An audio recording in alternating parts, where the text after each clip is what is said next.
¿Qué hora es? Hvad er klokken? Det skal I lære lidt om på spansk.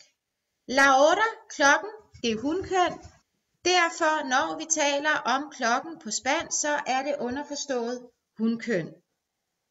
Her kan I se et ur. Når vi er på den her side af uret, og vi skal sige over på dansk, så siger man i på spansk. Og når vi er herover, og vi på dansk skal sige, at den er i, så siger vi menos.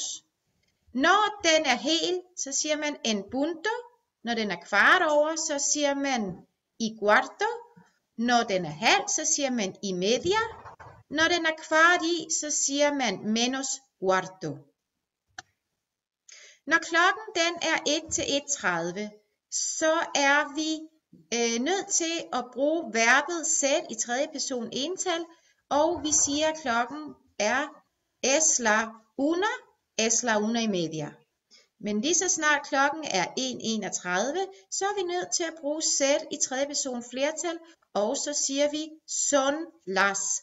Så vi bruger altså es og son. Lad os kigge på et ur. Her kan I se, klokken den er 1, es la una.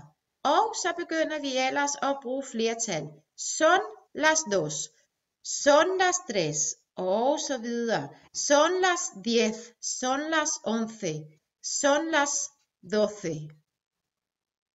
Lad os fortsætte med at kigge på nogle flere ting. Klokken 7 om morgenen, det vil for eksempel hedde son las 7 de la mañana. Hvis vi taler om klokken 4 om eftermiddagen, så vil man sige son las 4 de la tarde. Hvis vi snakker aften, for eksempel klokken 10, son las 10 de la noche. Så på den måde, der viser vi, hvor på dagen vi er. Der er nogle små dialoger.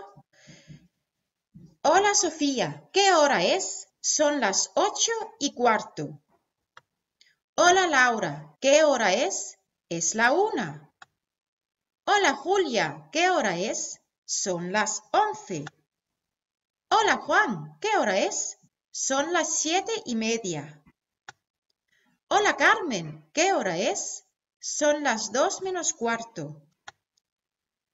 ¿Qué hora es? No tengo reloj, no sé la hora. Den sidste sætning betyder, jeg har intet ur, jeg ved ikke, hvad klokken er. Jeg håber, I er blevet lidt klogere på klokken på spansk. Adios!